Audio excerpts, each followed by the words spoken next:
할렐루야. 하나님 주시는 말씀을 같이 보겠습니다. 은혜 받으실 하나님 말씀은 베드로전서 2장 1절부터 5절까지 말씀입니다. 베드로전서 2장 1절부터 5절까지 말씀, 제가 한 절, 여러분 한 절 교독하시고 5절 말씀은 한 마음 한 목소리로 합독하겠습니다. 제가 1절 시작합니다. 그러므로 모든 악독과 모든 기만과 외식과 시기와 모든 비방하는 말을 버리고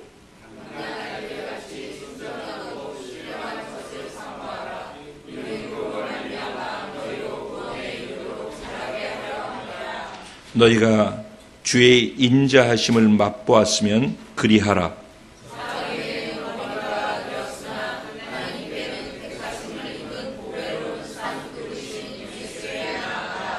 다 같이 너희도 산돌같이 신령한 집으로 세워지고 예수 그리스도로 말미암아 하나님이 기쁘게 받으실 신령한 제사를 드릴 거룩한 제사장이 될지니라. 아멘. 오늘 이 말씀 가지고 하나님의 백성답게 사는 자, 바로 당신입니다. 이런 제목으로 주신 은혜를 나누고자 합니다. 제목을 어떻게 붙일까 많이 생각을 하다가 그냥 이렇게 정했습니다. 제가 얘기하고 싶은 것은 답게 살자라는 것입니다. 그리고 답게 살기 위해서 어떻게 해야 하는가, 그리고 답게 살지 못하게 자꾸 회방하는 것들이 있는데 그런 것들은 어떤 것이고 어떻게 하면 되겠는가, 이런 것들에 대해서 생각을 해보고자 합니다. 그런데 오늘 본문에 보면은 여기 5절 우리가 읽은 끝절에 보면은 신령한 제사를 드릴 뭐가 되라고 그래요? 뭐가 되래요? 거룩한 제사장이 어떻게 하래요? 될지니라, 이렇게 얘기해요. 될지니라 그랬어요. 그런데 저 밑으로 좀 더 내려와서 성경책을 펴놓고 계셔요. 오늘 보면은 밑으로 내려와서 9절 말씀을 같이 읽어볼까요? 그러나 너희는 택하신 족속이요 왕같은 제사장들이요 거룩한 나라요 그의 소유가 된 백성이니 이는 너희를 어두운 데서 불러내어 그의 기이한 빛에 들어가게 하신 이의 아름다운 덕을 선포하게 하려 하심이라. 이 말의 의미 안에서 그 다음 절도 너희가 전에는 백성이 아니던 이제는 하나님의 백성이요 전에는 긍휼을 얻지 못한 자이 이제는 긍휼을 얻은 자니라 그랬어요. 그죠? 그럼 여기에서 내용을 보면은 여기서 뭐라고 돼 있어요? 조금 전에는 될지니라 그랬죠. 그렇죠? 될지니라 그러는데 여기서는 뭐라고 그래요? 이미 되었다라고 얘기를 하죠. 성경은 항상 이런 식으로 돼 있다라고 얘기를 하죠. 우리가 구원 받았어요? 안 받았어요? 구원 받았어요. 지난번에 두렵고 떨림으로 너희 구원을 이루라라고 할 때 받은 구원을 또 두렵고 떨림으로 이루라라는 부분에 대해서 얘기를 나눴었죠. 그렇죠? 그러니까 이미 완료 시제인데 구원은. 근데 또 이루어가는 것은 진행형으로 얘기를 하고 있단 말이에요. 그렇죠? 성경은 그러니까 아무 생각 없이 보는데 조금 생각하고 보면 이런 것들이 의문점이 생기고 이 얘기 무슨 얘기지? 라고 생각하게 된다는 것이죠. 그런데 오늘 본문에도 보면은 우리가 읽은 데도 보면은 2절 말씀에 보면 갓난 아이들 같이 순전하고 신령한 젖을 사모하라 이는 그로 말미암아 너희로 뭐야 하도록 구원에 이르도록 자라게 하려 함이라. 그리고 구원 완성돼서 구원 받았는데 뭘 또 구원에 이뤄요? 그죠? 네, 이런 것들. 그러니까 지난번에 이걸 이해할 수 있도록 말씀을 하나로 드린 게 있었어요. 그죠? 그게 뭐였죠? 하나님은 과거 저 끝으로 영원이라고 하는 개념을 이해하면 돼요. 영원히 과거 끝으로 가도 끝이 없는 과거로 계속 가는 게 영원이죠. 또 미래로 계속 끝이 없이 계속 가는 것, 영원까지 계속 가는 그 상태가 끝없이 계속 가는 거라고 할 때 그걸 영원이라고 하는 시제라고 표현한다 그러면은 그 영원이라고 하는 것 속에서 짝각 그것도 안 되는 그 한순간으로 그 영원에 존재하고 계신 분이 누구다? 하나님이시라는 거예요. 우리 하나님은 우리가 이해하거나 우리 머릿속에 담을 수 있는 분이 아니에요. 그분은 그냥 어마어마한 그런 신 존재라는 거죠. 그분이 볼 때는 과거, 현재, 미래라는 것이 있어요, 없어요? 그분의 입장에서는 너 구원받았어? 그러면 그 구원받은 거란 말이에요. 이미 그래서 예정돼 있다라는 말의 의미는 이런 개념으로 이해를 하면 돼요. 우리 편에서 예정돼 있는 거야. 근데 하나님은 때깍 하는 순간에 다야. 이해가 되시죠? 네. 이렇게 이해를 하면 돼요. 그래서 우리가 구원받았다라고 하는 것은 구원받은 거야. 근데 하나님은 다 결론이 나 있는데 우리는 구원받았지만은 구원을 완성하면서 이루어가는 과정들이 이 땅에서 존재하는 거예요. 시간차로서 느껴지는 거라요. 사실은 하나님은 우리가 구원받은 이 시간부터 구원받고 완성시키는 부분만 얘기한 게 아니에요. 하나님은 뭐라고 그러셨어요? 우리를 언제부터 알았대요? 우리가 모태에 있기 이전부터도 알았다고 그러셔요. 그러니까 결국은 이 얘기가 이해가 되죠. 우리는 구원받은 시점만 생각을 하고 이해를 하는데 이미 모태에 있기 전에 엄마 아빠 결혼하기 전에부터도 우리는 그 모태에 있을 걸 하나님 아셨다는 거 아니에요. 그죠? 그러니까 하나님이 영원 속에서 한 정점에 있다는 개념을 이렇게 이해를 하면 된다. 그러니까 하나님의 개념으로 성령 안에서 사람들한테 글을 쓰게 했잖아요. 그게 성경이잖아요. 그렇게 볼 때 성령께서 지혜를 주셔서 말씀하신 것대로 하다 보니까 이 사람의 생각과 또 하나님의 생각과 우리 인간이 들을 수 있는 언어로 표현해야 되는 것과 이런 것들이 다 연결해가지고 표현이 되다 보니까 어떤 때는 완료적인 표현이 나오기도 하고 어떤 때는 이것을 우리가 이해할 수 있도록 하기 위해서 현재 진행형적인 이런 표현을 쓰기도 하고 이런 식으로 얘기가 되어진다는 겁니다. 그래서 오늘은 뭐라고 얘기를 하고 있어요? 구원을 이루어가기 위해서 뭘 해야 된대요?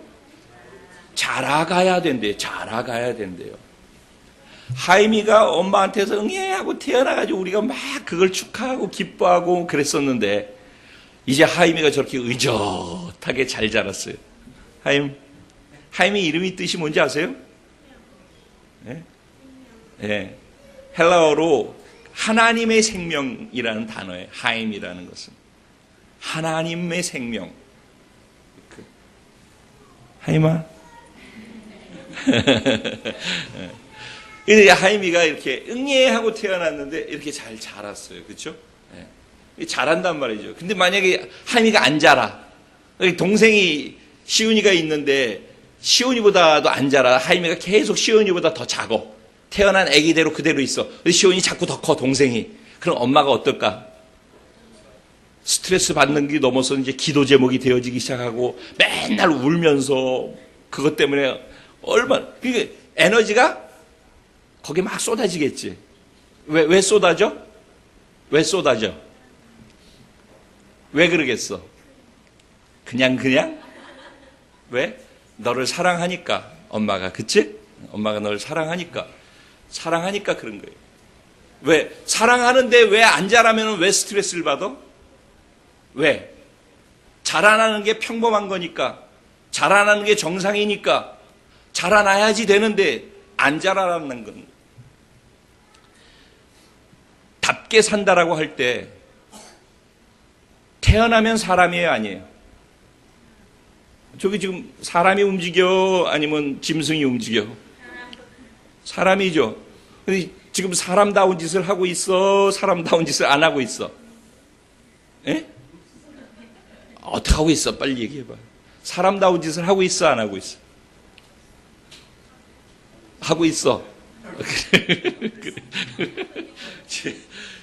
그래, 하고 있어.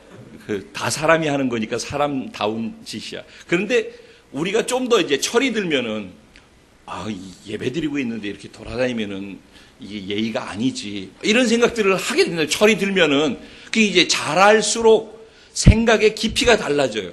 그죠? 근데 아기 때는 저렇게 하는 게 그 수준에 맞춰서 당연한 거야. 그렇기 때문에 사람다운 거야. 그렇지만은 저 수준이 이렇게 나처럼 어른이 되어졌는데도, 이봐. 아기들은 다 저런다니까? 그게 아기다운 거란 말이야, 저걸 뭐라고 그런다? 아기답다. 사람답다고 그러지 않아요. 저거 갖고 뭘 사람답다고 그래. 저건 아기답다. 그러는 거야. 맞아요, 안 맞아요? 저 아기답다고 그러는 거야. 근데 사람다워 역시 절대 그러지는 않아요. 우리는 사람답다라는 것을 철 들어가지고선 사람의 도리와 사람이 할 수 있는 것들을 다 생각하고 알고 행한다라는 말이잖아요. 그렇죠? 근데 아기는 아기답다. 하지만은 사람이기 때문에 아기로 있을 때 아기다운 것도 아기다운 것이고, 사람이 커가지고 성숙돼서 그렇게 된 것 다운 거야. 그러면 사람다운 게 있고 또 하나님의 자녀다운 게 있는 것이에요. 그러죠? 사람답기만 해도 좋겠어, 하나님의 자녀가. 근데 사람다운 것을 넘어서서 하나님의 자녀답게 사는 자 찾아보기가 쉽지 않은 시대를 우리가 살고 있어요. 그런데 외부에서 쉽지 않은 것으로만 이해하는 게 아니라 우리 안에서, 내 안에서부터도 내가 과연 사람답게 살고 있는가? 나는 과연 하나님의 자녀답게, 하나님의 백성답게 살고 있는가라는 스스로의 질문을 한번 해보게 될 때 멈칫하고 내 스스로를 한번 보게 되어지는 그런 실정이라는, 그 정도로 답게 산다라는 것에 숙제를 크게 가지고 있는 것이죠. 사실은 근데 인간 말고는 이런 고민을 하는 게 없어요. 쥐가 쥐답게 살 필요가 있어? 그냥 쥐는 쥐인 거예요. 그리고 쥐처럼 살면은 그게 쥐답게 사는 거예요. 바퀴벌레가 바퀴벌레답기 위해서 노력할 이유가 있어요? 없어요. 소가 양처럼 울어요? 소는 소기 때문에 소처럼 울고 소처럼 사는 거예요. 소가 이상하게 고기를 먹고 그래요? 안 그러죠? 소는 소기 때문에 소가 먹는 걸 먹고 소처럼 우는 거예요. 그러죠? 사자는 사자기 때문에 사자가 하는 것을 하는 거란 말이에요. 이거를 억지로 가르쳐주고 이렇게 하라고 그러고 안 되면 때리고 그렇게 해서 그렇게 살게 되는 게 아니란 말이에요. 그들은 응애하고 태어나면 태어나는 순간부터 되고 싶든 안 되고 싶든 그렇게 살아요.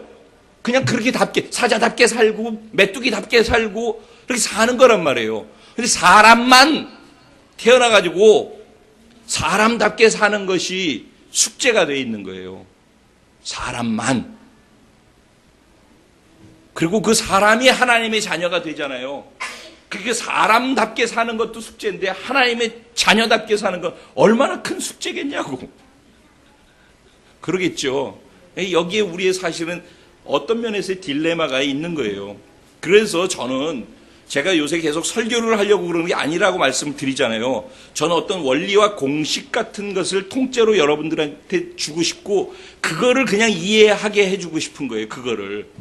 그래서 왜 공식을 알게 되면은, 수학 공식을 알게 되면 구구단을 외운다, 뭐 미적분을 알게 되어지면은 문제가 어떤 문제냐에 따라서 그러면 요번에는 문제가 구구단의 구단을 가지고서 문제를 풀면 되겠네, 이렇게 해서 적용을 할 수 있게 되잖아요. 내가 공식을 알게 되면. 그런 것처럼 여러분들이 자꾸 설교 한 편을 들으면서 내가 가지고 있는 지금의 문제를 해결받기 위한 설교로 이해를 하면 안 된다는 거예요. 그러면 자꾸 고기를 주는 게 된다. 고기를. 그러면 그 주일날 내가 그 주 동안에 어려웠던 문제를 그 주에 나오는 설교 말씀을 통해서 그거 먹고선 문제 해결받고, 또 그것 때문에 마음 좀 위로받고, 그리고 또 돌아가고, 이것이 신앙생활이 돼버리면은, 지난번에 제가 여기 와서 말씀드렸어요. 에너지를 하나님의 에너지로, 긍정 에너지로 하나님이 쓰실 수 있도록 에너지를 잘 모아야 된다는 얘기했잖아요.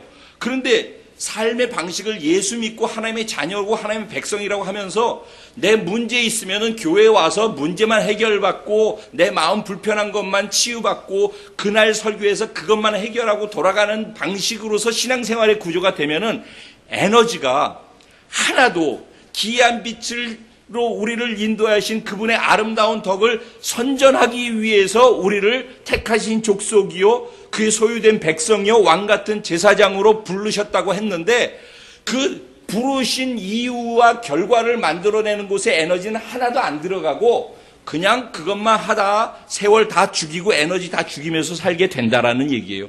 그래서 저는 이거를 설교를 들으면서 그때그때 문제만 해결해 주는 것으로 가는 것은 나는 좋아.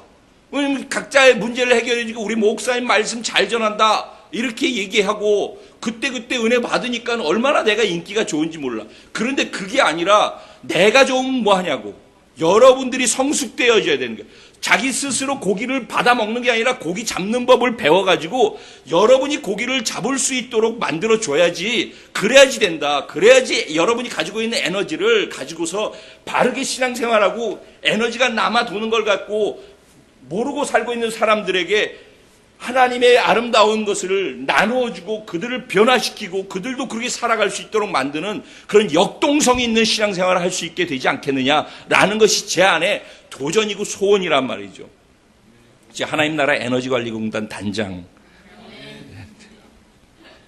그래서 제가 정말 에너지가 아까운 거예요. 정말 저의 에너지가 아깝고 여러분의 에너지가 그냥 흩어져서 그냥 시간이 죽어가는 것들이 너무 안타까운 거예요. 우리가 울고 아파하고 힘들어하는 그 시간이 영혼을 위해서 울고 그리고 사람들을 만나고 영혼들을 살리고 세우는 데 들어가는 시간으로 똑같이 쓸 수도 있어요. 근데 그거를 우리 에너지를 늘 절망하게 만들고 내 마음에 상처받게 만들고 힘들게 만들고 좌절하게 만들고 염려하게 만들고 근심하게 만들어가지고 진짜 하나님 나라를 위해서 하나님이 근심이 내 근심이 돼서 가는 게 아니라 이 땅의 근심이 내 근심이 돼서 가서 그 에너지를 다 갉아먹는 것으로 가니까 얼마나 그것이 안타까운 것인지 모르는 거예요. 그걸 어떻게 잘 모아서 바르게 갈 수 있도록 해줄 수 있을까? 이것이 제 마음의 소원과 기도 제목이라는 것입니다. 그래서 설교를 하는 것이 아니라 공식을 이해시켜줘야 되겠다. 아멘. 그래서 얘기를 하는 거예요. 아까 우리 형제님이 호응 형제가 미국에서 공부하다 3년 있다 지금 여기 왔어요. 그래서 이제 고3이라서 이번에 SAT 시험을 보게 되어져요. 그 준비한다고 강남에서 공부하고 있어요. 그러면서 지금 서현자매 집에 같이 있어요. 헌형제 조카가 되어지거든요. 거기 그렇게 있는데 8월 달까지 있는 그 시간 속에서 하나님을 좀 더 깊이 만나고 알 수 있었으면 좋겠다. 그래서 아까 제가 만났을 때 첫 번째 신앙생활 했어? 이게 첫 번째 질문이었어요. 그러면은 이제 보통 이제 얘기가 이렇게 나가죠. 예, 제가 초등학교 다닐 때 교회를 나갔었는데 그리고선 교회를 안 나가다가 요번에 미국 가가지고 제가 간 곳이 목사님 댁이라서 목사님과 함께 교회도 나가고 성경 공부도 하게 됐습니다. 이렇게 답이었어요. 그래서 제가 거기에 대해서 교회 나가는 것이 중요한 것이 아니라 성경 공부하는 것도 중요하지만 그것보다 더 중요한 것은 첫 시작이 어떻게 시작하는 게 중요하다. 예수 믿고 교회를 나간다라고 구원받았다라고 하는 것은 신앙생활이라고 하는 것은 예수를 생명으로 취해서 예수의 생명으로 사는 것이 시작되는 것, 예수의 생명으로 사는 것이 시작되는 것, 그것이 구원이고 신앙생활의 시작이다 라고 얘기를 했어요. 아까 이건 너무 중요해요. 제가 지금 공식을 얘기하고 있는 거예요. 그 공식의 첫 번째 첫 단추가 여기서부터 끼워져야 된다는 거예요. 뭐라고요? 신앙생활은 뭐라고요? 예수를 생명으로 취해서 그 생명으로 사는 것이 시작되는 것, 그게 예수 믿는 것, 구원받은 거라는 거예요. 그런데 그게 시작이라고 제가 표현하잖아요. 예수의 생명으로 사는 것이 시작되는 것이 그게 구원 사건이라니까. 시작되는 것. 그러니까 구원받았다. 그럼 예수 믿고 구원받았다. 그리고 그게 끝났다. 그럼 나중에 천국 간다. 이게 아니라는 거예요. 생명으로 사는 것이 응애하고 태어나면서 시작되는 것이다. 이제 막 태어난 것이다. 새 생명을 갖고 아기처럼. 아기가 하임이가 아기로 태어나가지고 저렇게 의젓하게 잘 자란 것처럼 응애하고 태어나서 생명으로 시작해서 자라나야 된다는 거예요. 그러니까 제일 첫 번째는 응애하고 태어난 것이 맞느냐, 예수의 생명으로 거듭난 게 맞느냐 하는 거예요. 교회 다니는 것이 거듭난 게 아니라고 말씀드리죠. 생명으로 태어난 게 맞느냐. 그러니까 내 생명과 내가 할 수 있는 것이 불가능하다. 내 생명으로 계속 사는 것은 절망이다라는 걸 알고 예수의 생명으로 나는 다시 태어나서 시작하겠지만 내가 가능성이 있다라고 확실하게 자신을 절망으로 아는 사람만 이걸 선택할 수 있다고 그랬어요. 그래서 나는 죽고 예수님이 부활하신 생명으로 나를 다시 태어나게 하는 것으로의 초청이 구원 사건이고 그것을 받아들이는 것이 생명이 내 안에 들어와서 그 생명으로 시작되는 것이다라는 의미라고 그랬어요. 그렇죠? 이게 구원이야, 이게. 그러니까 이거를 정확하게 머리로 첫째는 알아야 되고 그 다음에 진짜 그걸 필요로 해서 내가 믿은 사람만 구원받은 거예요. 이게 정확해야 돼. 이게 첫 단추라니까. 이게 정확하지 않으면은 절대로 다음으로 넘어가는 게 아무 의미가 없어요. 이 구원으로부터, 이 생명으로부터 시작하는 것이 신앙생활이다. 그러면 여기서 어떤 게 발생하냐면 사람에서 뭐가 되어진다? 하나님의 자녀가 되어지는 거예요. 그래서 이 부분을 지난번에 수련회에서는 이렇게 얘기했어요. 첫 번째 여섯 개 손가락 얘기했어요. 첫째 뭐라고 그랬어요? 우리가 예수를 믿는다는 말에는 예수와 연합되었다라는 것을 받아들이는 말이에요. 예수 믿겠다 하는 말은 나는 이제부터 예수님과 이렇게 플러스 돼서 연합됐다라는 말이에요. 예수와 나와 이렇게 연합돼서 하나 됐다라는 것을 받아들인다는 말이에요. 똑같은 거예요. 예? 그러면 거기 그 연합됐다라는 말 안에 뭐가 포함되어져 있는가 얘기하는 거예요. 예수님이 십자가에 죽으셨죠. 예수님이 십자가에 죽을 때 나도 죽었다는 거예요. 연합해서. 나도 함께 죽었다. 이걸 받아들이는 거예요. 예수 믿는다라는 거. 아시겠죠? 나도 죽었다는 거예요. 예수 죽을 때. 이 말은 무슨 말이냐면 내가 할 수 없는 건, 내가 열등감에 있던 건, 내가 좌절감에 있던 것, 내가 힘든 것, 나의 모든 좋지 않은 것들 있잖아요. 그 절망적인 것들, 그게 예수 죽을 때 내 생명과 함께 내 좋지 않은 모든 것들이 다 죽어버렸다라는 거예요. 예? 그 죽음에 연합됐다는 말은 이거예요. 그래서 나를 절망케 하고 마음 씁쓸하게 만들고 좌절하게 하는 모든 요소도 같이 죽었다. 두 번째 뭐예요? 부활에 연합됐다라고 그랬어요. 부활에 연합됐다는 건 뭐예요? 부활의 생명으로 다시 태어났다는 거예요. 예수님이 부활해서 다시 부활하셨던 그 생명으로 내가 거기에 연합돼서 다시 태어났단 말이에요. 그 말의 의미는 뭐예요? 내가 이제는 예수님이 존귀한 그 존귀함이 누구의 존귀함이 됐다? 나의 존귀함이 됐다. 그러니까 존재와 신분이 그렇게 바뀌었다는 얘기예요. 이제는. 두 번째, 부활에 연합됐다는 말의 의미는 내가 그렇게 존귀한 생명으로 다시 태어나서 존귀한 자가 됐다. 예전에 나를 절망케 했던, 열등감에 빠지게 했던, 나를 아프게 하고 나를 늘 질질 끌고 다니게 헤매게 만들었던 그 모든 것과 단절돼서 나는 새로운 존재로 다시 태어났다. 그러니 내게는 언제나 새로운 기회가 주어져 있다. 나는 날마다 새로운 삶을 산다. 부활의 생명에 연합됐다는 말의 의미 안에는 이런 언제나 날마다의 가능성이 주어져 있다는 말이에요. 그래서 나는 나를 통해서 나를 보면 안 돼. 이제부터는 누구를 통해서 나를 인식해야 된다고? 연합되어 있는 예수님을 통해서 보는 나만 진짜 나다. 예수님이 어떠냐를 보면은 나를 보는 것이다. 아멘. 그렇게 믿어야 한다는 거예요. 그 다음에 세 번째가 뭐였어요? 죽음 부활. 그 다음에 세 번째가 뭐였어요? 승천이라고 그래요. 승천. 승천은 뭐예요? 위로 올라갔다는 얘기예요. 그렇죠? 함께 올리사. 우리 올라갔다는 말에 뭐예요? 위치가 달라졌다는 거예요. 눈높이가 달라졌다는 거예요. 우리가 땅에 있지만은, 여기 지금 땅에 있지만은 우리 어디에 있다? 하늘에 있다는 거예요. 그러면 하나님은 하늘에서 위에서 보신단 말이에요. 여러분이 앉아서 보는 거하고 제가 위에서 보는 거하고 누가 더 잘 보이겠어요? 위에서 있는 제가 더 잘 보이겠죠. 그래, 하늘에서 보면 누가 더 잘 보이겠어요? 그래서 리더일수록 높은 곳에서 멀리 본다. 전체를 본다. 그래서 위로 올라가야 돼. 근데 우리 이미 리더들이란 말이에요. 다 위에다 불러놨다면, 하늘에 불러놨다. 연합돼 있다. 어디까지 연합돼 있다? 하늘에 올라간 것까지 연합돼 있다. 그리고 우리는 위에 있는 사람답게 살아야 되는 거예요.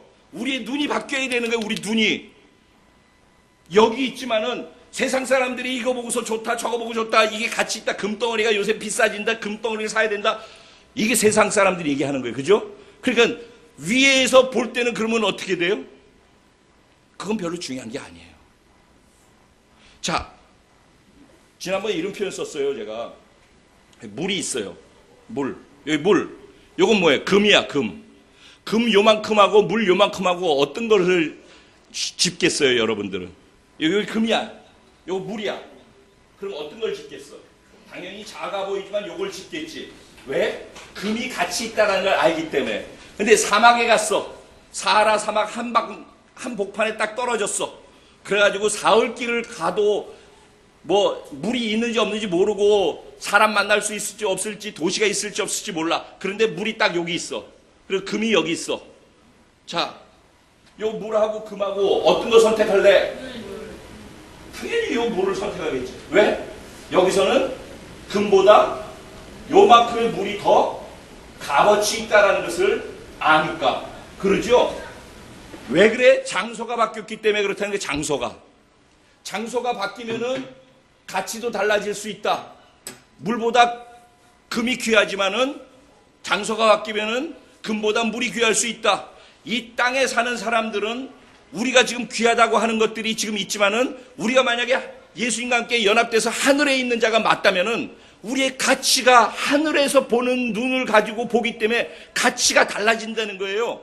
그래서 전에는 금이 귀하고 이 땅의 사람들이 원하고 중요하다고 하는 것들이 내가 중요한 것이었는데 내가 위로 올라가서 보니까 위에서 보니까 전에 가치 있게 여기는 게 가치 있는 게 아니야. 그래서 뭐가 바뀌어요? 가치관이 바뀌는 거예요. 내가 예수님과 연합돼서 위로 올라갔다는 말은 가치관이 바뀌었단 말이에요. 눈높이가 달라졌고. 그래서 뭐가 바뀌어 또? 꿈이 바뀌는 거야. 비전이 바뀌는 거야. 비전이 보는 것이잖아요. 그죠? 비전이 바뀌고 꿈이 바뀌게. 예전에는 뭐 성공을 위해서 뭐 어쩌고 저쩌고 이런 걸 위해 살았는데 이제는 내가 높은 곳에서부터 예수님과 함께 보니까 예수님이 보는 것이 다 보여. 그리고 예수님이 보는 가치, 꿈, 비전이 다 내가 그 비전을 갖고 살아갈 수 있는 내 인생을 걸 만한 가치로 바뀌는 거예요. 그래서 성경에서 왜 어떤 사람이 자기가 가지고 있는 모든 돈을 다 탈탈 모으고 빚을 내가지고 밭을 샀대요. 밭을 비싸게 주고. 그런데 왜 그랬을까? 나중에 보니까 그 밭에 뭐가 있는 걸 알았기 때문에 감추인 보화가 있는 걸 알았기 때문에. 그 다른 사람들이 볼 때는 아이고 저 메마른 땅을 저거를 저 쓰레기 같은 땅을 저걸 왜 샀어 저거를 그러고서 저 멍청한 사람 이렇게 얘기를 할 텐데 그 사람은 웃기고 있네. 요 안에 감추인 보화가 있는 걸 저게 다 땅덩어리가 금덩어리다 밑에가 이놈들아 그럴 거란 말이죠. 왜? 그는 그 안에 뭐가 있는지를 알기 때문에 보이지 않는 걸 보는 눈이 있기 때문에 위에 올라가는데 연합됐다는 말의 의미는 그런 거란 말이에요. 네 번째 뭐예요?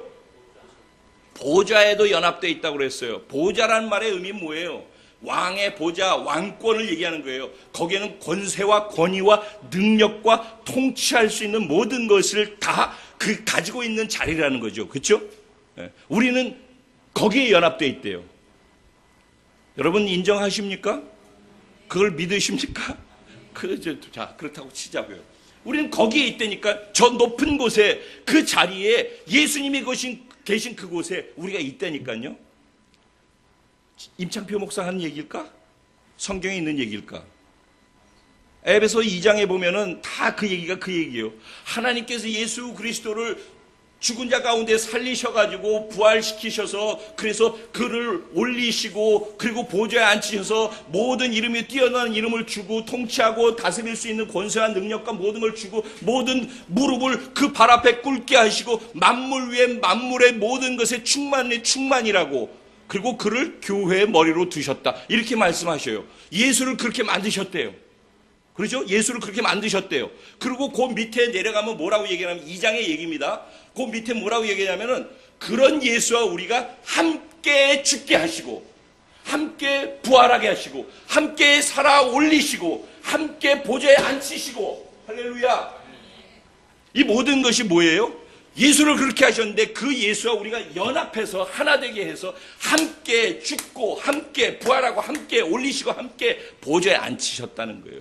그러면은 그 함께라는 말의 의미가 뭐예요? 우리가 하나 되게 했다라는 말의 의미, 연합의 의미가 도대체 뭐냐? 하나 됐단 말 아니냐고. 그분이 그렇게 된 것에 우리도 같이 그렇게 되어진 상태란 말이에요. 이미 우리는 그런 존재다라는 거예요. 그건 하나님이 우리에게 선언하고 계신 거란 말이에요.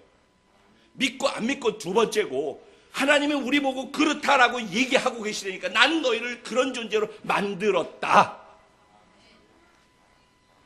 이렇게 얘기하는 거예요.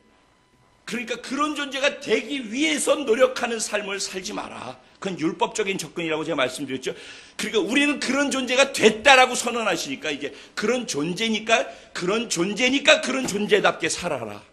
그래서 이 얘기를 이해시키기 위해서 곰이 사람이 되기 위해서 100일 동안에 마늘 먹고 동굴에서 있으면 사람이 되느냐? 안 된다고 그랬죠. 그게 율법적인 접근을 하는 사람들의 모습이라고 그랬어요. 우리는 그냥 사람으로 태어난 거라고 그랬어요. 우리는 그냥 하나님의 은혜로 하나님의 자녀로 태어난 거예요. 사람이 뭘 어떻게 해가지고 하나님의 자녀가 되는 게 아니란 말이죠. 똑같은 원리라고 그랬어요. 그렇죠? 이해가 되죠? 그때 했던 얘기가 이 얘기란 말이죠. 그럼 우리는 하나님이 그런 존재로 예수를 그렇게 만들어 놓고 예수를 믿는 사람들을 그런 사람이라고 선언함으로써 그런 존재가 되어진 거라. 그걸 뭐라고 그래? 은혜라고 하는 거. 은혜. 우리는 전에 이랬는데 갑자기 이런 사람으로 바뀌어졌다는 얘기란 말이죠. 이제는 그런 사람을 뭐라고 얘기해요? 너는 택하신 족속이요, 거룩한 백성이요, 하나님의 소유된 백성이요, 그리고 왕같은 제사장이다. 이렇게 얘기했잖아요. 우린 그런 존재라고 이미 선언한단 말이죠. 그러니까 오늘 본문은 뭐예요? 그러니까 그런 존재답게 살아라 라고 하는 거예요. 그러면은 이제 이것과 이것 사이에서 근데 왜 그렇게 살지 못하느냐는 거예요. 왜? 이유가 무엇이냐는 거예요. 이유가.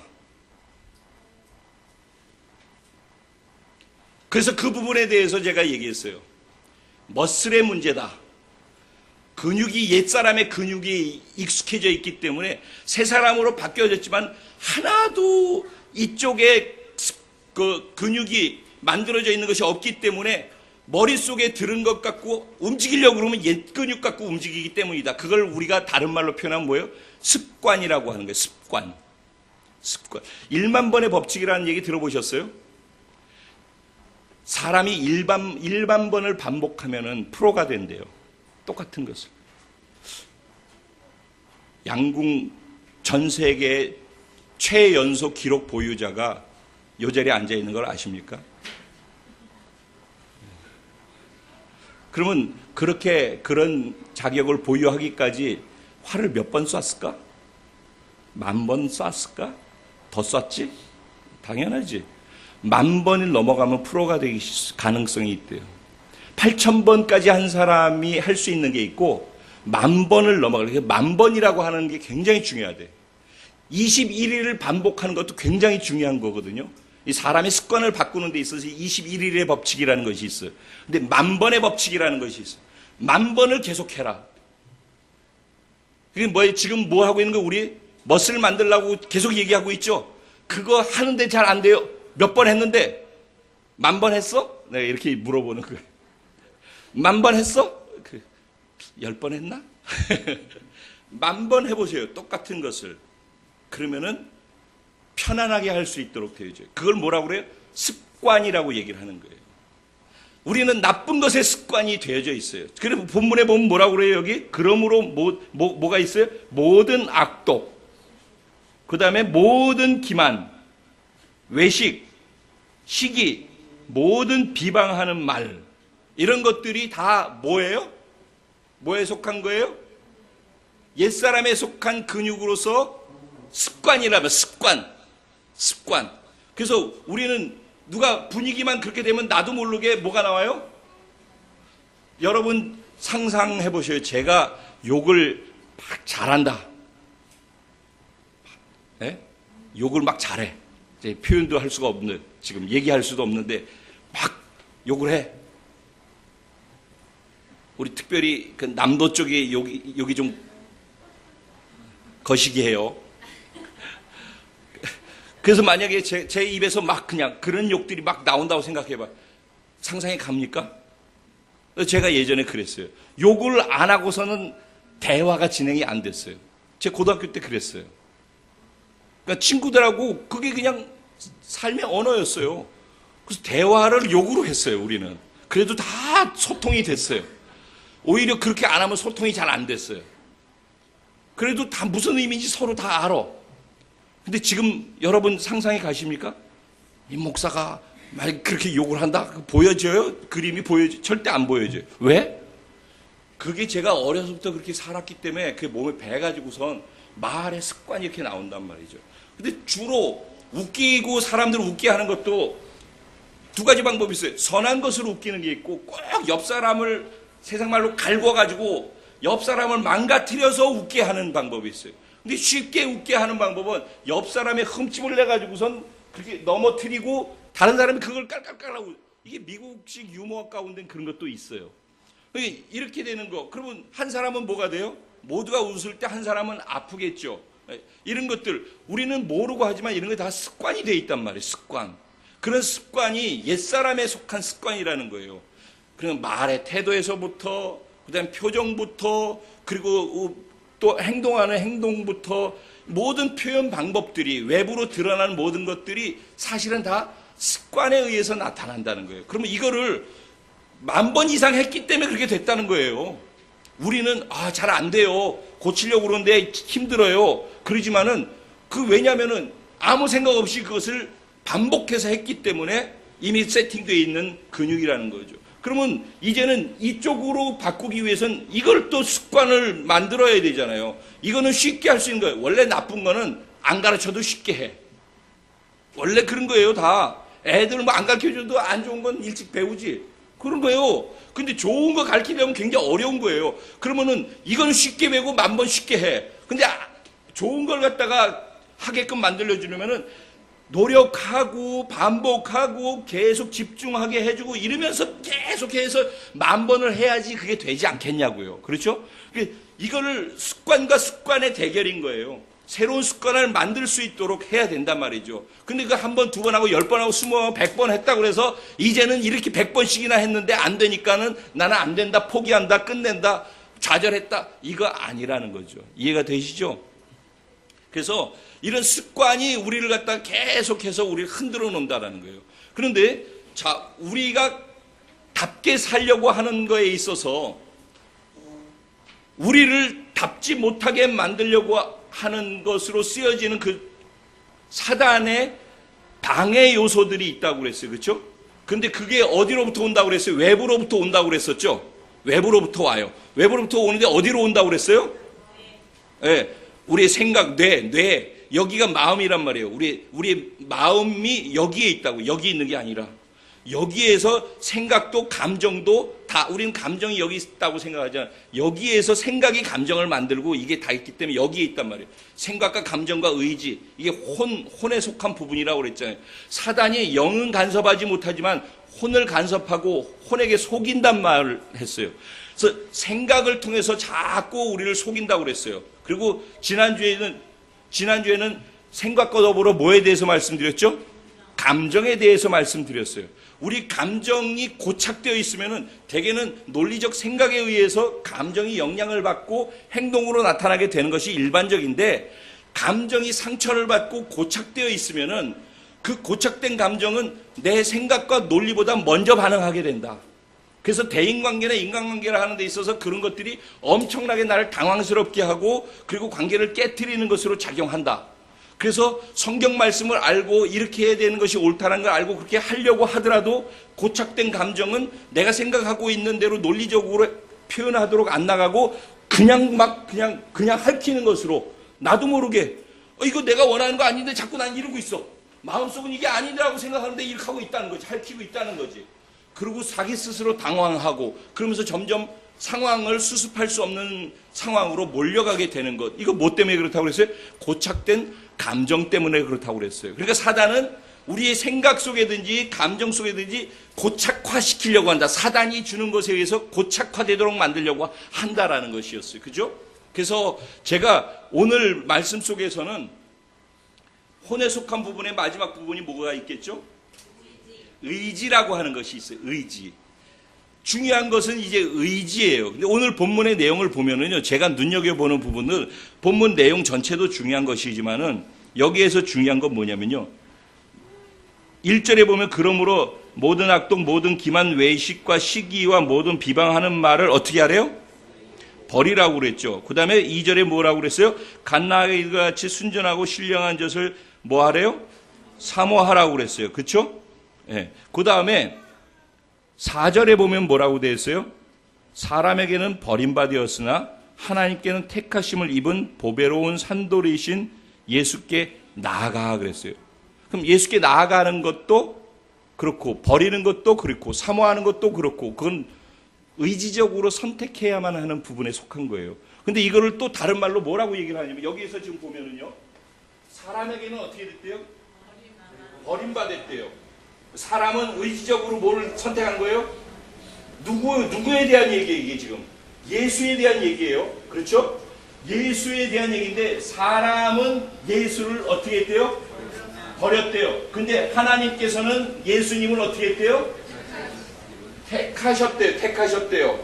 똑같아요. 여기 대입을 하는 거예요. 내가 예수 믿지 않은 사람이 예수를 버릴 것인지 선택할 것인지, 마찬가지로 예수를 믿는 사람이 예수님의 말씀을, 예수를 선택할 것인지 아니면 예수님의 말씀을 버릴 것인지, 이거는 누가 결정하는 거예요?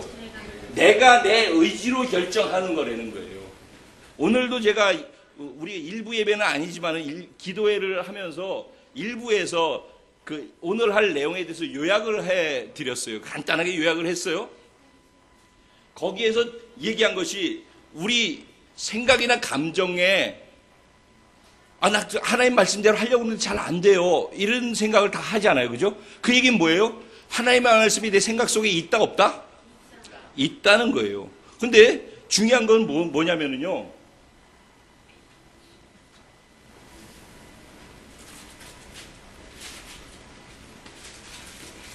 이게 우리 생각, 지금 이게 우리 생각이다. 잘 보셔요. 옷장에 옷이 있어요. 여러분 옷이 있는데 오늘 옷이 딱 한 벌밖에 없어서 단벌 신사라서 여러분 그 옷 입고 온 거예요? 아니면 여러 벌 있는데 여러분 그 옷을 선택한 거예요? 오늘 컨디션이 이 옷을 입고 싶었죠? 그렇죠. 그러니까 선택할 수 있는 옷은 여러 개 있었죠. 마찬가지죠. 여기도 지금 여러 가지 색상이 있어요. 그죠? 내 생각 안에 있어요. 이 중에 하나가 하나님의 말씀도 있는 거예요. 그러니까는 나는 하나님 말씀대로 살고 싶어. 그런데 잘 안 되라고 할 때 그 의미 안에는 이렇게 여러 가지 생각 중에 하나님의 말씀도 하고 싶은 가능성의 영역에, 리스트에 들어가 있다는 거예요. 고를 수 있는 리스트에. 여기 이렇게 있는 거예요. 근데 이 상태를 가지고 그렇게 살고 싶어, 하고 싶어라고 얘기를 하는 거예요. 그런데 결국은 여기에서 이 색깔, 초록 색깔을 꺼냈다고요. 이 초록색으로 썼어요. 여기다가 종이에다가 초록색을 써. 여기다. 그러면은 이 많은 것 가운데에서 초록색을 쓰는 것을 누가 선택했어요?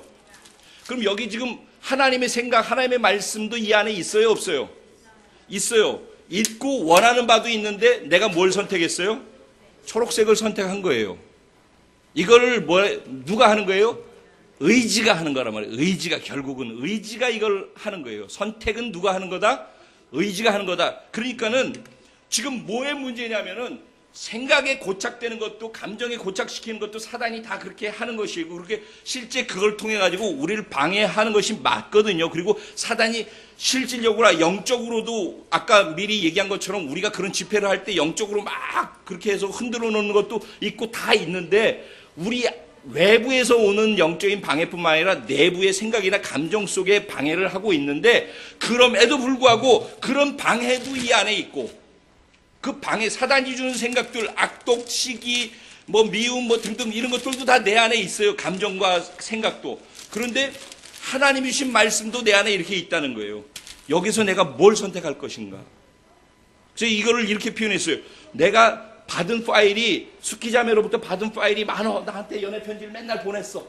또 여러 가지 막 보낸 게 있어. 파일이 쭉 있단 말이지. 그런데 그 여러 파일 중에서 결국은 최종적으로 A라고 하는 파일을 갖다가 내가 클릭을 하면 그 파일이 열리잖아.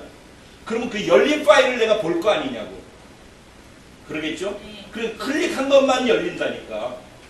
많은 파일이 있어도 절대 안 열립니다. 파일은. 근데 내가 클릭한 파일만 열리는 거예요. 그러니까 지금도 내가 이 여러 개 중에서 이걸 선택했잖아. 그래, 이것만 열려서 우리 눈앞에 지금 하나로 단독적으로 보이는 거란 말이죠. 이게 뭐냐? 우리의 삶에서 나타나는 외적인 모습들이라는 거예요. 이게 결국은 내가 선택한 거라는 거예요. 내가. 여기에는 두 번째로 뭐가 있느냐? 첫 번째 습관이라고 그랬잖아요. 두 번째 뭐가 있느냐? 관심사가 있는 거예요. 관심사. 여기에 있는 것들은 다 뭐예요? 내가 생각 속에, 마음 속에 담아놓은 거예요. 담아놓은 거. 그러니까 다 관심은 있는 거라는 거예요. 내 머릿속에 다 담아놨으니까. 그런데 관심 있는 것 가운데 무엇을 더 관심을 가질 것인가? 내가 다 좋아하는 건데 그 좋아하는 것 중에 어떤 걸 더 좋아할 것인가? 더 좋아하고. 그래서 히브리서 11장 24절 보면은 뭐라고 그래요? 모세가 애굽의 모든 보화보다 하나님의 자녀들과 함께 고난당하는 것을 더 좋아하고 라고 표현되어 있어요. 그러니까 이것도 왕자로서 있고 애굽의 보화를 누리는 걸 좋아해. 그것도 있어. 여기에 있어. 그런데 고난당하는 거였는데도 불구하고 이거를 어떻게 했어? 더 좋아했어. 그러니까 더 좋아하는 것을 선택했단 말이죠. 이번 집회에서 제가 캠프에서 그 북한 성도들 그 제가 보내드린 거 그거 틀어줬었어요. 맨 마지막 강의 끝나는 마지막 시간에 다 봤어요, 여러분. 그렇죠? 그들이 왜 그렇게 할 수 있었죠? 그 고통 속에서 어떤 놈이라도 한 놈만이라도 나와서 예수를 좀 부인하고 한 놈만 이렇게 해보라고 그래. 결국은 아무도 선택 안 하니까 용광로 그 물을, 쇳물을 갖다가 거기다 부어서 다 그 자리에서 타서 죽게 만들었잖아요. 그죠? 근데 그렇게 함에도 불구하고 그들은 묵묵히 예수를 선택했어요. 왜 그랬어요? 쇳물에 녹아서 죽는 것, 그것보다 예수가 더 좋았기 때문이라는 거예요. 그러니까 우리는 솔직하게 내가 하려고 그러는데 안 되고 내가 약해서 그렇고 어쩌고 저쩌고 그러는데 사실은 뭐가 있는 거예요? 더 좋아하는 뭔가를 나는 자꾸 붙잡고 있고 그걸 클릭하고 있기 때문에 결국은 내가 선택하는 어떤 행동이, 외적인 표현이, 외적인 말이 나온단 말이에요. 내가 잡고 있는 것이 그것의 영향을 더 크게 받고 있단 말이에요. 내가. 그래서 내가 원하는 것은 있는데 원치 아니하는 무엇을 행하는도다. 오라 나는 곤고한 사람이다. 이라고 얘기를 바울조차도 했으니까 우리가 이런 고뇌 속에 있는 것은 이해할 만도 하다는 거죠. 그런데 그 와중에 습관에다가 우리가 더 좋아하는 것이 자꾸 우리를 그렇게 흔들어서 내가 원하는 것보다 더 원하는 것을 자꾸 하게끔 만드는 그 아이에서 그 사이에서 고통하고 있잖아요. 거기에 사단이 또 속이잖아요, 우리를. 그 지난주 말씀 속에 사단이 뭐라고 그랬죠?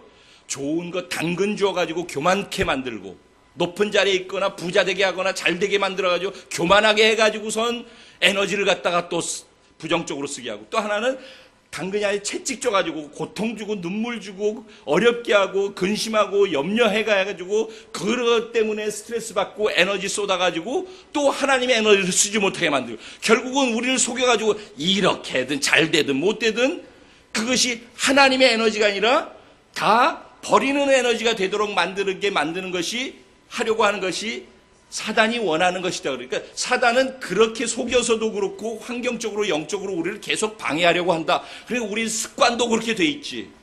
우리가 더 좋아하는 것도 있지. 사단은 사단대로 계속해서 우는 사자처럼 우리 흔들고 있지. 이 사이에 찡겨가지고 우리가 하려고 하는 게 있는데 답게 살고 싶고 답게 일을 하려면 이렇게 해야 된다라고 오늘도 악독한 것과 시기하고 괴율 기만하는 거 이런 것들 다 버려라 라고 하는 말을 듣지 않냐고.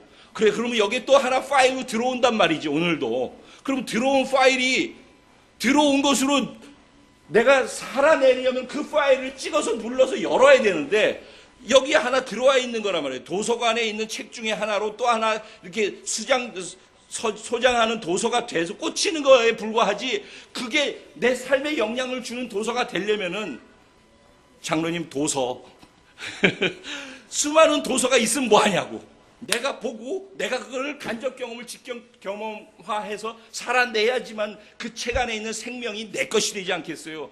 그리고 똑같은 원리라는 거죠. 안에 있다라는 거죠. 그러니까 안 된다는 거죠. 그러면서 여기 뭐라고 얘기해요? 그 모든 것을 하게 만드는 비결이 어디에 있대요? 2절에 답이 있는 거예요. 2절에 2절에 뭐라고 돼 있어요? 너희는 갓난 아이같이 갓난 아이같이 순전하고 신령한 젖을 사모하라. 그래서 영어로는 그 sincere milk of the word, 그러니까는 말씀의 순전한 젖이라고 표현을 했어요. 영어에는. 그러니까는 그렇게 돼 있고, 그 다음에 여기 보면 비방하는 말을 버리라고 할 때, 비방하는 말을 영어로 뭐래? evil speaking이라고 돼 있어요. 그러니까 마귀적인 말이라는 얘기란 말이에요. 영어 성경에 이런 식으로 표현되어 있어요. 그러니까 아주 안 좋게 표현을 하고 있는 것이죠. 어쨌든 간에 여기에서 신령한, 순전한, 신령한 젖을 사모하라. 즉, 말씀을 사모하라는 게 말씀을. 그런데 거기에서 어떻게 사모하라고 그랬어요? 갓난아기처럼. 현지자매. 첫째, 둘째 다 아기들 젖 물렸지. 몇 개월? 14개월씩? 오래 먹였다, 그지? 보통 6개월에서 많이 하면 1년? 보통, 그렇게, 아닌가? 어때? 세다. 여기 다 세구나. 근데 보통 1년 정도 젖을 먹이는 것으로 이렇게 알고 있는데, 어쨌든 간에, 애를 젖을 먹일 때, 애들이 젖을 빨 때 자세히 들여다볼 거 아니야, 엄마가. 어땠어? 나도 봤잖아. 응? 난 우리 애들을 셋이 다 어떻게 젖을 먹는지 알거든. 근데 애들이 젖을 먹을 때 우리는 이렇게 빠는 줄 알지? 하얗게 해가지고서 완전히 이렇게 흡입기로 밀착해가지고 요걸 빨아들이는 게 이 장난 아니야. 정말로 엄청나게 세게 빨아들여요. 왜 그럴까? 왜? 살려고 그러니까. 목숨 걸고 하는 거예요. 왜냐면 이게 본능인 거야. 살기 위해서 여기서 떨어지면 안 된다. 그래서 더 이거를 실감나게 느껴서 엄마들은 쌍둥이를 놔도 양쪽에다 하나씩 먹이면 되잖아. 근데 그렇게 못하는 경우가 있어. 새끼를 많이 낳는 돼지. 제가 중국에 가서 신학교에서 강의하기 위해서 저 깊은 산속으로 들어가가지고 강의하러 갔는데 거기 앞에 돼지우리가 있어요. 소도 있고 말도 있고 막 이런 돼지우리가 있는데 보니까 엄마 젖이 있는데 타타타타타타타 해가지고선 돼지들이 빠른데 꼭 한 놈이 비실비실하는 게 꼭 있어요. 그 가운데. 그래가지고 다 물고 있는데 젖을 못 무는 거야 얘가. 그러니까 얘는 계속 약해질 수밖에 없어. 근성이 약해가지고 그리고 자꾸 밀리는 거야. 그래서 삐집고 들어가서 아이가 젖을 하나 물어야 되는 거야. 그러다가 간신히 그 사이로 삐집고 들어가지고 젖을 물었어. 그 빠는 데 있잖아요. 새끼가 그걸 빠는데 아주 사생결단하고 빱니다. 그냥 죽자 살자 빨아요. 왜? 그거 안 먹으면 죽으니까. 제가 아까 금식 얘기를 했습니다. 금식 얘기를. 우리는 예수를 믿기 이전에서 사람에서 하나님의 사람이 됐어요. 그죠? 그러면은 예수님과 연합돼가지고 어디로 갔다고요, 우리가? 위로 올라갔어요. 그죠? 영적인 존재가 돼서 예수님과 함께 부활해서 새 생명으로 영적인 존재가 돼가지고 하나님의 자녀가 되고 저 하늘 보좌로 올라갔단 말이에요. 그럼 우린 위에 있는 영적 존재예요. 그러죠? 근데 우리는 어디 있어요, 지금? 여기 지금 또 있어요. 그럼 여기서 우리가 살기 위해서 뭘 먹어요? 밥을 먹는단 말이죠. 좀 이따 우리 또 먹을 거잖아요. 그죠? 그럼 먹는다. 하루 적게 먹으면은 일부러 다이어트 하려고 한 끼 먹고, 그 다음에 군것질 좀 하는 사람이 있고, 두 끼를 먹는 사람 있고, 세 끼를 먹고, 어떤 사람은 네 끼를 먹어요. 로마 사람들처럼. 헬라 사람들은 두 끼를 먹었어요. 유대인들은 세 끼를 먹고. 자, 그러면은 저는 보통 두 끼 정도를 먹는 것 같아요. 그런데 그걸 안 먹으면 어떻게 돼요? 내가 먹던 양을 줄이면 어떻게 돼요? 다이어트가 되죠. 다이어트가. 그래서 배가 좀 빠지고 그렇게 돼요. 근데 그거보다 더 안 먹으면 어떻게 돼요? 다이어트 수준이 아니라 영양 결핍이 되기 시작하겠죠. 점점 힘들어지게 됐죠. 나중에는 영양실조 걸려 링겔 맞아야 되겠죠. 그렇죠? 그럼 금식을 한다는 건 뭐예요? 내가 점점 피폐해져 가야 되겠다라는 거를 선택하는 거란 말이에요. 왜냐면 우리들이 맨날 잘 먹어요. 잘 먹으니까 힘이 나요. 그래 육적인 힘이 강하단 말이에요. 근데 우리는 이 사람이 있으면서 하나님의 사람이 됐다고 그랬잖아요. 하나님의 사람이 먹을 건 뭐예요? 육의 양식으로 먹어야지 육이 자라는 것처럼 영적인 존재가 됐으면 영의 양식을 먹어야지 자라는 거예요. 근데 우리는 교회를 가면은 잘한다라고 생각을 해요. 주일날 설교를 한번 들으면은 잘한다라고 생각을 해요. 그게 아니라니까. 아침, 점심, 저녁으로 밥을 먹어서 육의 양식을 먹어야지 잘하는 것처럼 아이들이 목숨 걸고 살기 위해서 젖을 빨려고 몸부림치면서 끼니마다 하고 밤이 되면은 자다가 때도 배고프면 얼마나 필사적으로 울어요. 그 우는 이유가 뭐야? 기저귀 갈아달라는 거 아니면은 먹고 싶다는 거 둘 중에 하나야. 뻔해요. 근데 필사적으로 울거든요. 그럼 내가 정말 자다가 정신을 못 차리는데도 먹여야 된단 말이죠. 왜? 우니까. 얘 먹여야 된다고 생각되니까. 그럼 그는 왜요? 살기 위해서 울고 먹기 위해서 운단 말이죠. 그럼 우리는 육적으로 그러면서 컸단 말이에요. 저렇게. 지금 하임이가 이렇게 되기까지는 그런 시간, 그런 과정이 있었기 때문에 이렇게 컸단 말이죠. 그런데 우리는 육적인 건 그렇게 크면서 영적인 것은 뭐 다르게 어떻게 할 거라고 생각해. 하나님과 사랑한다라는 것도 우리는 우리끼리 사랑한 연인 사랑하고 똑같아. 하나님 사랑은 뭐 추상적인 사랑인 줄 알아. 연인이 서로 만나가지고 사랑하면은 그 사랑할 때 감정 설레임, 시간 많이 갖고 싶고 만지고 싶고 거기다가 더 내 없어도 있는 거 다 털어가지고 주고 싶고 이게 사랑할 때 느껴지는 느낌이잖아. 그렇잖아. 우리 인간이 그런 거 아니야. 그런 것처럼 하나님도 똑같은 거야. 그렇게 사랑하자는 거야. 그렇게 하나님도 그런 것처럼 영적인 존재가 됐을 때 사랑만 그런 게 아니라 영적인 존재가 됐을 때 먹고 사는 것도 똑같은 원리라는 거예요. 우리가 먹고 싶은 거 먹고 싶고 이런 것처럼 그 먹어야지 잘하는 것처럼 영적으로도 영적 사람이 됐으면 영적인 걸 먹고자 해야 된다는 거예요. 영적인 걸 먹어야지 잘한다는 거예요. 내가 왜 안 잘하는 구원 받은 사람이 구원을 이루어 가는 거 두렵고 떨림으로 이루어 가야 된다라고 했을 때 어떻게 하면서 이루어 갈 수 있다고 그랬어요? 자라감을 통해서 이루어 간다고 그랬어요. 오늘 본문에 보면 자라감을 통해서. 근데 그 자라기 위해서는 반드시 뭐가 있어야 돼? 신령한 젖을 사모해서 갓난 아이처럼 젖을 빨고 사모하고 목말라 하면서 그 젖, 말씀의 젖을 영적인 양식을 먹고자 하는 몸부림과 목마름이 있어야 된다는 거예요. 이거에 목숨을 걸어야 된다니까. 그러면서 사모해야지 자라가게 되어진다는 거예요. 그 자라가게 되어지고 사모하기 위해서 필요한 게 뭐래요? 맛을 봐야 맛을 알지. 주의 인자하심을 맛본 자들은 그리하라 그런 거예요. 그러니까는 설교를 듣고 교회에 와가지고선 그냥 들으면서 그냥 이겐 이거야, 저건 저거야, 그래 맞아. 그래서 머리로 신앙생활을 하고 설교를 귀로 듣는 사람은요, 말씀의 맛을 몰라요. 말씀을 꿀송이처럼 더 달달하고 하는 그런 성경 구절이 있잖아요. 말씀을 먹어야지 맛을 알지.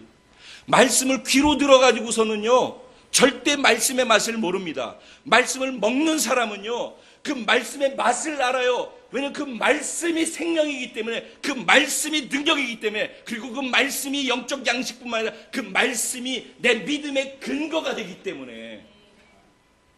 믿습니다. 그런데 뭘 믿는데? 말씀이 믿음의 근거라니까. 말씀 빠지고 믿는 건 믿음이 아니라니까. 내가 믿는다는 믿음이 진짜인지 가짜인지를 확인하려면 그 믿음에 말씀이 있는가를 보셔요. 그러니까 말씀이 믿음의 근거라니까. 그래서 말씀을 붙잡고 믿고 기도하면은 말씀이 실현되는 것을 보기 때문에 말씀이 이런 맛이구나. 믿음의 실상을 경험하게 되면서 맛을 알게 된단 말이에요. 그래서 신앙생활에 맛을 경험하기 시작하면은 그 사람은 교회 다니는 사람이고 예전에 나갔는데 또 안 나가는데 뭐 이런 얘기를 할 수가 없어요. 생명과 연결돼서 맛을 아는 사람은 떠날 수가 없단 말이에요. 그 맛을 아는 사람은 음식점 맛 있으면은 어디든지 가잖아요. 찾아가잖아요. 맛집 기행 그래가지고 찾아가잖아요. 예전에 지영자매가 저기 호도파이 맛있다고 나 그거 먹이겠다고 저 먼 데 있는 거 사주고 싶어서 나중에 내가 못 가니까 사갖고 와서 먹었지. 왜? 진짜 맛있으니까. 맛을 아는 사람은 대가를 지불해서라도 그 맛을 내가 다시 취하고 싶어하는 간절한 욕구, 목마름이 있단 말이에요. 근데 맛을 모르는 사람은 그 욕구가 없어. 목말라 하질 않아. 그러니까는 살기 위해서 목말라 하면서 빨아먹으려고 하는 그런 어린아이의 그 본능의 몰입. 결론이 그겁니다. 몰입이 있느냐 없느냐 하는 거예요. 나는 이 말씀을 먹음으로써 영적으로 살아야 하겠다라는 그런 간절한 목마름이 있느냐? 그리고 내게는 말씀을 먹고서 귀로 듣는 게 아니라 말씀을 먹음을 통해서 말씀을 경험하는 그 맛에 대한 느낌을 알고 있느냐 하는 거예요. 오늘 말씀 속에서 이게 되어지는 사람, 말씀의 맛을 아는 사람, 그래서 말씀을 사모해서 먹는 사람은 자라나게 되어 있고, 자라나는 사람은 사단에게 속해 있는 건 내 안에 들어와 있는 버려야 될 것을 버릴 수 있는 능력이 있고, 예수님께서 속한 것, 예수님께로 가야 하는 것을 선택할 수 있는, 예수께로 나갈 수 있는 힘도 능력도 그 말씀 속에서 주어지게 된다는 거예요. 자라남이 크기에 따라서 선택할 수 있되 하나님의 것을 선택하고 사단의 것을 버릴 수 있는 선택의 의지의 능력도 함께 자라게 된다는 거예요. 이것이 비례하는데 그것을 아는 사람은 말씀을 소중히 여기고, 그래서 말씀 가운데 더 있으려고 하고 말씀을 취하려고 하는 목마름과 몸부림, 말씀에 몰입할 수 있게 된다는 것입니다. 하나님 백성답게 살기를 원하십니까? 갓난아이가 말씀을 사모하는 것처럼 거기에 목숨 걸려 있음을 알기 때문에 무의식적으로 본능적으로 말씀을 그렇게 사모하는 것처럼 말씀에 몰입할 수 있는 은혜가 있게 되기를 주님의 이름으로 축원드립니다. 주일 한 번 말씀 들으면서 안 됩니다. 평소에 여러분이 있는 시간 자리에서 말씀에 몰입할 수 있기를 주님의 이름으로 축원해요. 말씀을 사모하세요. 정말 말씀을 그냥 귀로 듣지 말고 눈으로 읽지 말고 말씀을 먹으셔요. 말씀이 여러분의 것이 되게 하세요. 그리고 여러분이 필요할 때 그 말씀이 언제 어느 새로 튀어나와서 여러분의 믿음의 뿌리가 될 것이에요. 그 말씀이. 그리고 그 말씀이 응답이 되어져서 말씀의 맛이 얼마나 좋은지를 여러분이 알게 되어지면서 더욱 말씀 안으로 들어가게 되어지는 그런 놀라운 은혜들이 여러분 가운데, 제 가운데, 우리 공동체 가운데 더 풍성하게 자리 잡게 되어질 줄로 믿습니다. 이같이 되기를 예수님의 이름으로 축원합니다.